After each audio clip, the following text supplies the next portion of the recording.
السيستاني لا يقبل أن يتدخل أو يضع قضية معينة لا تجاه قضية أخرى. أنتم تدخلوا، أنتم من تدزون رسالة يا شنو رأيك؟ أحسنت. أنتم جاي تدخلوا هو ايش وقت لما يدخلوه، لما يطلب من عنده مو ابتداء هو يتحرك، لما يطلب من عنده يبدو وجهة نظر.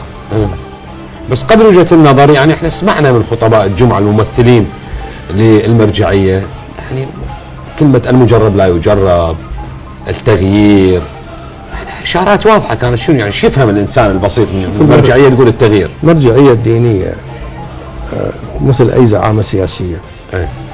المرجع مثل القائد، مستشاريه يأثرون بشكل أو آخر في قناعاته. أعتقد أن أطراف قريبة من المرجعية السيد السيستاني كانت لا تريد المالك.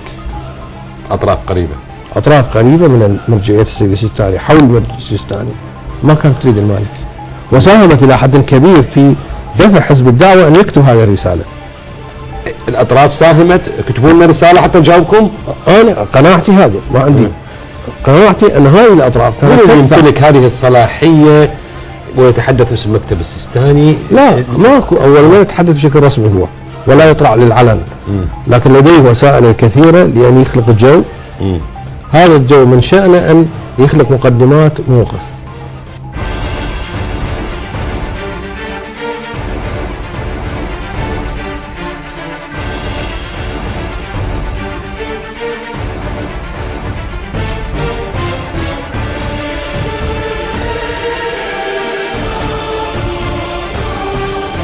قال للنواب القادمين إياكم أن تنتقدوا الحكومة، لأن أي واحد سينتقد الحكومة سيحرم من الانتخابات القادمة.